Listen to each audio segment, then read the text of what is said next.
Pengunduran diri Peri Warjio dari kursi Gubernur Bank Indonesia memunculkan pertanyaan besar mengenai siapa sosok yang paling tepat mengendalikan Bank Sentral di tengah tekanan ekonomi global. Tak hanya itu, Bank Indonesia membutuhkan pemimpin yang tidak hanya mampu menjaga stabilitas moneter, tetapi juga memahami tantangan baru yang diemban Bank Sentral setelah berlakunya Undang-Undang Pengembangan dan Penguatan Sektor Keuangan. Dan untuk melaborasi hal ini telah bergabung melalui sambungan virtual Muhammad Faisal, Direktur Eksekutif Core Indonesia. Selamat pagi Mas Faisal.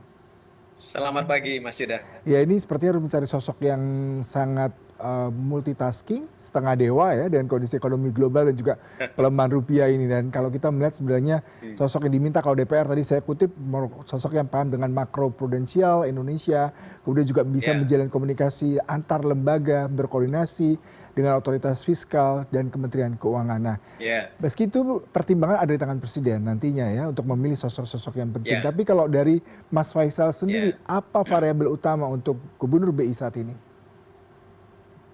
ya. Baik, Mas Yuda. Seperti yang Mas Yuda sampaikan tadi, jadi multitasking dengan kualitas yang luar biasa baik, ya, dan dan kriterianya juga ketat, ya. Mhm. Nah, jadi di antara sekian banyak tadi Ya, ya kriteria yang ingin ditanyakan, saya ingin mengajukan satu yang paling penting menurut saya dalam kondisi seperti sekarang. Yang pertama, ya, yang saya sebutkan pertama ini yang paling penting adalah orang yang tentu saja bukan bukan bukan ini saja ya, tapi yang jelas adalah punya tangguh ya mhm. dari berbagai macam tekanan Ya, ya secara politik dan tidak terafiliasi secara politik dengan mhm. pemerintah ya. Kedekatan politik ya dengan pemerintah itu harus di ada jaraknya Ya, gitu ya, karena ini penting karena kita sekarang menghadapi tekanan yang besar dari global ya, juga kita ada dapat tekanan dan masyarakat internasional, pelaku usaha, pelaku pasar menyoroti masalah independensi ya. dari BI yang kalau kita melihat juga dari catatan-catatan lembaga pemeringkatan ya Mhm, ke mhm. Indonesia. Nah, jadi perlu ada pembuktian yang salah satunya adalah dalam pemilihan figur harus punya jarak dengan Mhm. kepentingan politik ya. Nah, ini yang pertama ya menurut saya. Baru kemudian yang lain-lain ini yang tidak kalah penting tentunya juga adalah dari sisi kapasitas. Ya, Pemahaman terhadap kebijakan moneter ya. Selain moneter tentu saja juga yang lain-lain ya terkait tadi dengan sektor keuangan tentu saja ya, mhm. dan juga wawasan internasional. Nah, Ya, jadi perlu dipahami yang pertama ini adalah karena BI adalah otoritas moneter, maka yang paling utama pemahaman atau kapasitasnya adalah dari moneternya ya. Jadi mhm. moneter ini tidak sama misalkan dengan orang yang lama bekerja di perbankan misalnya, itu berbeda gitu ya. Nah, tapi juga harus memahami sektor keuangan termasuk diantaranya perbankan. Lalu tentu saja juga yang lain-lain adalah yang agile, yang bisa dengan baik berkomunikasi Mhm. dengan lembaga-lembaga yang lain. Ya, Karena kita tahu BI adalah salah satu komponen daripada KSSK ya, Komite Stabilitas Sektor Keuangan, yang di mana di dalamnya ada Kementerian Keuangan, Otoritas Fiskal, ada LPS, ada OJK yang di sektor keuangannya sendiri secara lebih mikro.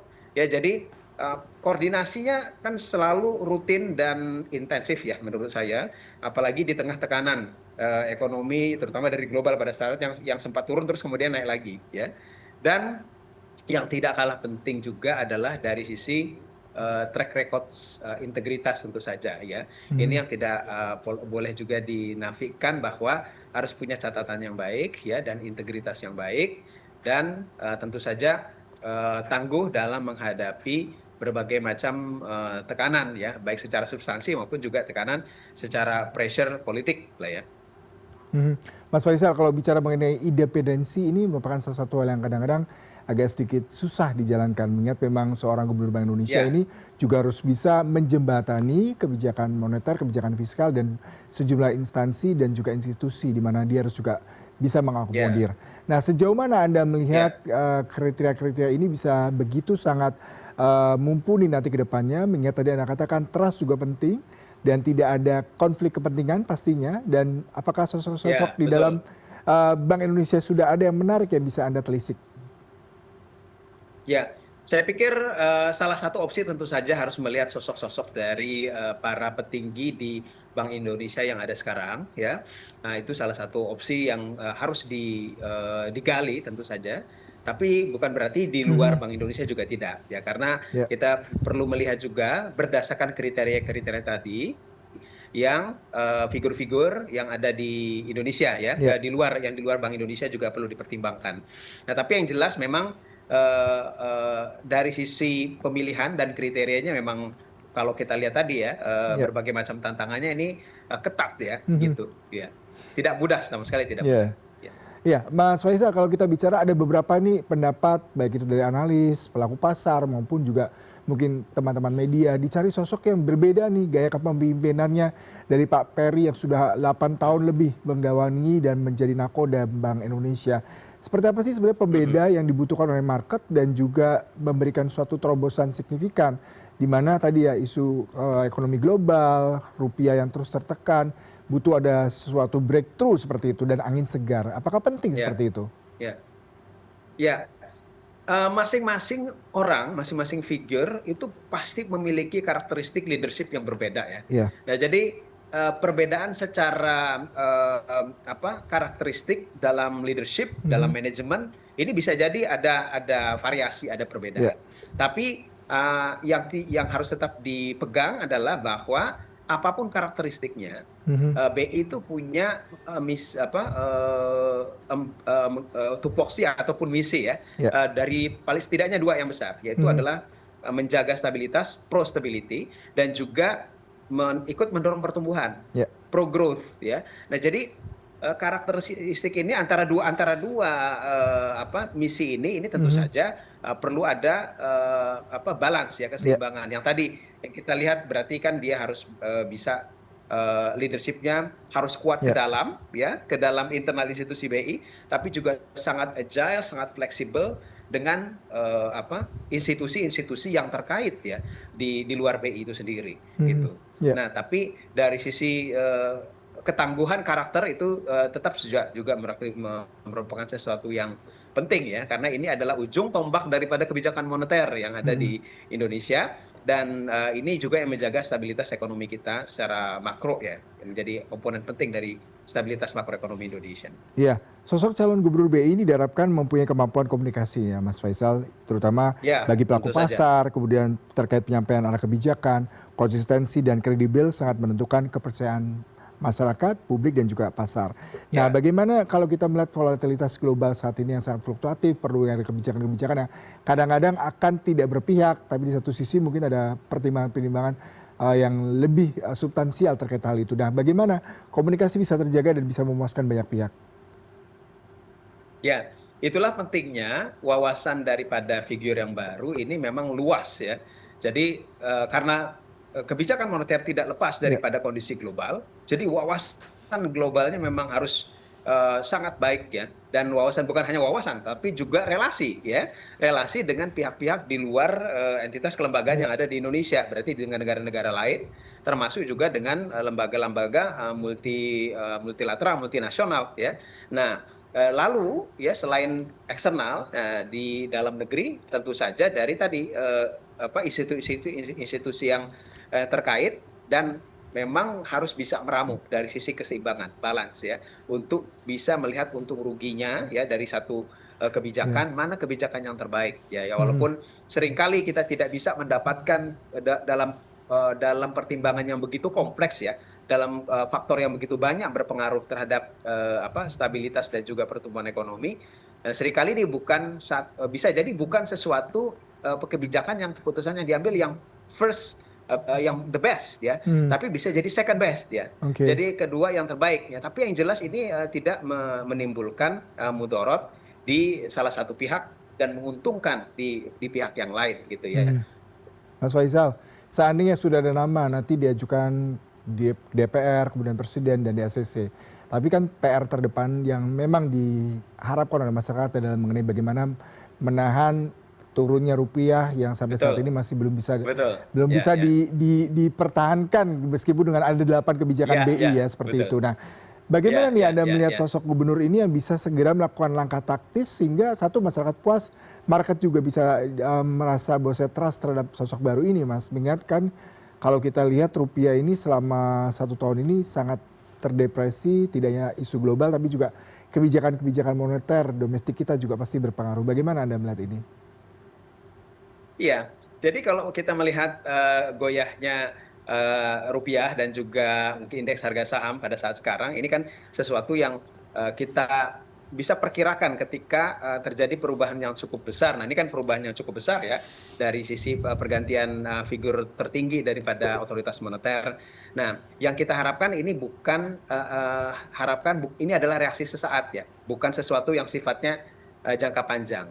Nah, Mhm. itu syaratnya tentu saja figur yang baru perlu mengembalikan ya, mampu mengembalikan kepercayaan bahwa ini memang oke, memang terjadi perubahan, tapi kemudian dari sisi arah kebijakan dan juga independensi, lalu juga kemampuan untuk mengontrol keadaan ini sama atau bahkan lebih baik ya daripada pendahulunya gitu.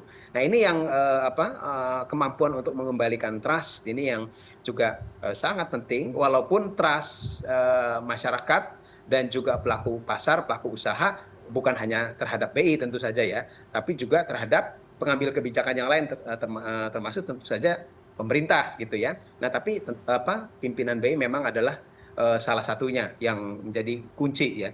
Nah, jadi saya pikir eh, pekerjaannya tentu saja menjadi lebih berat karena bahkan sebelum pergantian gubernur kita tahu bahwa tekanan rupiah sudah begitu besar, sempat membaik, tapi kita tahu bahwa Bank Indonesia juga untuk bisa melakukan stabilisasi tersebut sudah mengeluarkan banyak jurus ya, termasuk jurus menaikkan tingkat suku bunga Ya. acuan yang tadinya itu sebetulnya tidak ingin dilakukan, pada akhirnya karena tekanan begitu besar, akhirnya dilakukan juga gitu ya, di luar instrumen-instrumen yang lain tentu saja termasuk GWM, makroprudensial dan lain-lain.